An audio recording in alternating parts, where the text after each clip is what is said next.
एक 17 साल की लड़की बाज़ार से कुछ सामान लेकर अपने घर की तरफ लौट रही होती है। तभी वो एक टैक्सी हायर करती है और टैक्सी वाले से कहती है कि भाई मुझे इस एड्रेस पे जाना है, मुझे यहाँ पर छोड़ दो। टैक्सी में भाड़ा तय हो जाता है। उसके बाद वो लड़की टैक्सी में बैठ जाती है। जैसे ही थोड़ी दूर का रास्ता तय होता है वो टैक्सी वाला रास्ता बदलने लगता है। अब वो लड़की उससे कहने लगती है कि तुम रास्ता क्यों बदल रहे हो। फिर वो कहता है कि मैं शॉर्टकट के ज़रिए जाना चाहता हूँ, वहाँ से जाम वगैरह मिलेगा, लेकिन यहाँ से सीधा रास्ता है, मैं जल्द ही आपको पहुँचा दूँगा। उसके बाद थोड़ी दूर और आगे चलता है तो लड़की फिर उससे बोलती है, वो लड़की से कहता है कि तुम्हें घबराने की ज़रूरत नहीं है, तुम लो थोड़ा पानी पी लो। फिर वो लड़की उसमें से 1-2 घूंट पानी पी लेती है और पानी पीने के बाद उसकी आंखें बंद हो जाती हैं। जब उसकी आंखें खुलती हैं तो अपने आप को एक कमरे के अंदर पाती है। उसके चारों तरफ लोग मंडरा रहे होते हैं। जब वो अपने शरीर के तरफ देखती है तो एक भी कपड़ा उसके तन पर नहीं होता। लगभग 96 घंटे तक उस लड़की के साथ दरिंदगी की जाती है और दरिंदगी करने वाला एक व्यक्ति नहीं होता। लगभग 17 लोग उस लड़की के साथ लगातार 96 घंटों तक दरिंदगी करते हैं और 96 घंटों के बाद उसे रोड पर लाकर फेंक देते हैं। जब वो लड़की अपनी माँ के पास पहुँचती है, माँ से गुहार लगाती है, माँ को बताती है कि इस तरह से मेरे साथ में इतना बड़ा क्राइम हुआ है। माँ उसे लेकर नज़दीकी पुलिस स्टेशन में पहुंच जाती है, लेकिन पुलिस वाले भी उसके ऊपर कोई कार्रवाई नहीं करते। लगभग 5 महीने का समय उस माँ और बेटी को दर बदर की ठोकरें खाते हुए हो जाता है। फिर वो एक लोकल पत्रकार को अपने घर बुलाते हैं और जब पत्रकार इसकी रिपोर्टिंग करते हैं तो ये मामला उस देश में ही नहीं पूरे विश्व में फैल जाता है। कोई ऐसा देश नहीं रहता जहाँ पर इस मामले की गूंज नहीं होती और हर कोई यही चाहता है कि इस बेटी को इंसाफ मिले। दोस्तों, अगर आप भी पूरा मामला सुनेंगे तो एक बार के लिए आप भी यही कहेंगे कि इस बेटी को इंसाफ ज़रूर मिलना चाहिए, उन दरिंदों को बहुत बड़ी सज़ा मिलनी चाहिए। आइए दोस्तों, जानते हैं पूरा मामला क्या था। नमस्कार, जय हिंद। आप देख रहे हैं APH न्यूज़ राहुल रावत के साथ। तो दोस्तों, आज की जो हकीकत की घटना आपको बताने जा रहा हूं, कजाकिस्तान के सरायागास में एक जगह पड़ती है तुर्कस्तान। ये तुर्कस्तान की हकीकत की घटना है। यहाँ पर 17 साल की बेटी अपनी माँ से कहकर जाती है कि माँ, मैं बाज़ार जा रही हूँ और बाज़ार से कुछ सामान लेकर जल्द ही वापस आ जाऊँगी। यहाँ पर माँ भी कहती है कि ठीक है बेटी, जल्दी चली जा और जल्द ही वापस आ जा। बेटी चली जाती है और बाज़ार से कुछ सामान खरीद कर एक टैक्सी हायर करती है और उसे लेकर अपने घर की तरफ आने लगती है। टैक्सी वाले से पैसे का सौदा हो जाता है और जब वो टैक्सी में बैठती है तो टैक्सी वाला दूसरे रास्ते से चलने लगता है। वो बेटी उससे कहती है कि तुम कहाँ लेकर जा रहे हो। वो टैक्सी वाला कहता है कि तुम्हें घबराने की ज़रूरत नहीं है, मैं तुम्हें शॉर्टकट के ज़रिए लेकर जा रहा हूँ। वो बेटी कहती है कि अगर तुम मेरे को इधर उधर लेकर गए तो मैं बहुत ज़्यादा शोर मचाने लगूंगी। वो रोने लगती है, चीखने लगती है।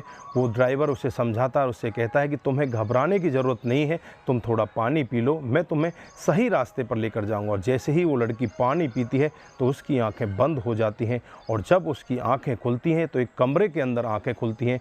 वहाँ पर उस लड़की के साथ 4 लोग होते हैं। 4 लोगों ने उसे इधर उधर से घेर रखा था। उसके तन पर एक भी कपड़ा नहीं था। फिर उसके साथ में एक लड़का दरिंदगी करता है और दरिंदगी करने के बाद दूसरा करता है, दूसरे के बाद तीसरा, तीसरे के बाद चौथा। लगभग कई घंटों का समय ऐसे ही बीत जाता है। वो लड़की फिर से बेहोश हो जाती है।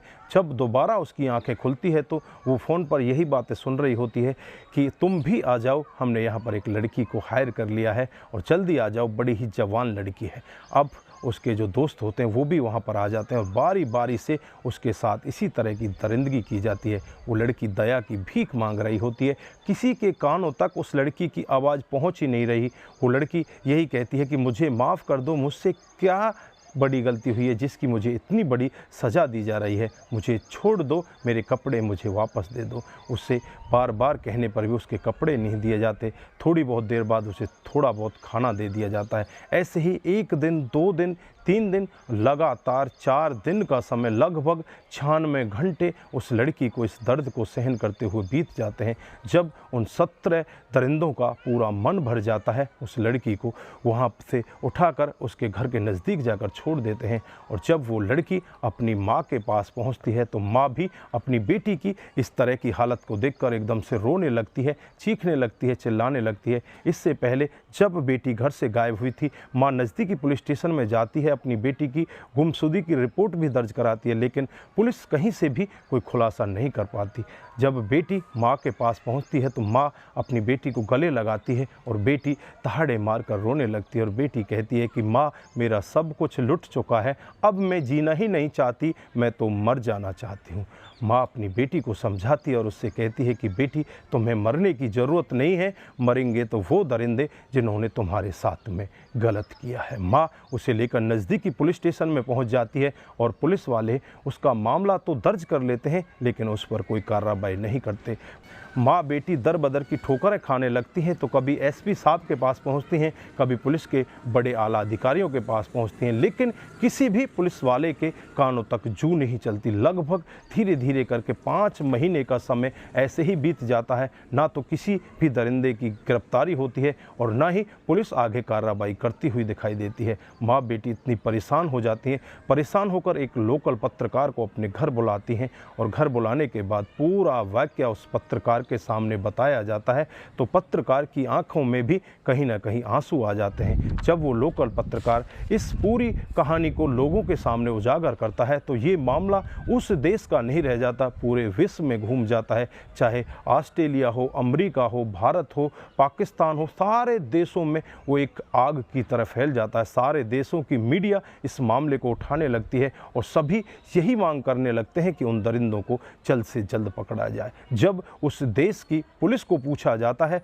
तो उस देश की पुलिस यही कह रही है कि हम इस मामले की जांच पड़ताल कर रहे हैं और जल्द ही इस सब का खुलासा किया जाएगा। उनसे जब पत्रकार ये पूछते हैं कि तुम 5 महीने तक कोई भी खुलासा नहीं कर पाए, तो अब क्या खुलासा कर पाओगे? तुमने एक भी किसी भी मुजरिम को आज तक नहीं पकड़ा, तुम कर क्या रहे हो? फिर वो यही कहती है कि हम इस मामले में जांच पड़ताल कर रहे हैं। तो दोस्तों, यहाँ पर आप लोगों ने देखा, एक बेटी जो मात्र 17 साल की होती है, वो टैक्सी में बैठकर अपने घर की तरफ आ रही होती है, उसे दरिंदे इस तरह से दबोच लेते हैं, उसे इस तरह से उठा ले जाते हैं, वो लड़की का पूरा जीवन बर्बाद कर दिया जाता है। यहाँ पर जो कजाकिस्तान की पुलिस है, कजाकिस्तान की सरकार है, 5 महीने तक क्यों चुपचाप बैठी रही, क्यों उनके कानों तक जू भी नहीं चली? दोस्तों, यहाँ पर सोचने वाली ये बहुत बड़ी बात है। अगर सोशल मीडिया, अगर प्रिंट मीडिया, अगर जो हमारी ये मीडिया चल रही होती है, इस तरह की मीडिया ना हो तो उस बेटी को शायद कभी भी इंसाफ नहीं मिल पाता। अब शायद उस बेटी और उस माँ को लगता है कि हमें इंसाफ मिल जाएगा, क्योंकि ये मामला नेशनल नहीं इंटरनेशनल हो चुका है। हर देश में इस मामले की गूंज घूम रही है। हर देश में यही मांग उठाई जा रही है कि उन दरिंदों को जल्द से जल्द पकड़ा जाए और उन्हें फांसी की सज़ा दी जाए। तो दोस्तों, यहाँ पर आप ऐसे दरिंदों के बारे में क्या कहना चाहते हैं? आपकी क्या राय है? दोस्तों, आपकी जो भी राय है एक बार कमेंट बॉक्स में ज़रूर दीजिएगा। तो दोस्तों, इस घटनाक्रम को सुनाने का उद्देश्य सिर्फ आपको जागरूक करना है, आपको बताना है कि इस तरह के मामले भी हमारे समाज में हो जा रहे हैं। यहाँ पर आप लोगों ने देखा, एक लड़की के पूरे जीवन को इतने दरिंदों ने किस तरह से बर्बाद कर दिया। दोस्तों, आप जहाँ भी रहें सतर्क रहें, सावधान रहें और अपने बच्चों पर विशेष ध्यान रखें। अपने बच्चों को अगर बाहर भी भेजना है तो उनके साथ ज़रूर जाएं या उनकी देखरेख के लिए अपना कोई आदमी उनके साथ ज़रूर भेजें। दोस्तों, इस तरह से बच्चों को अकेला भेजना भी अब खतरे से खाली नहीं है।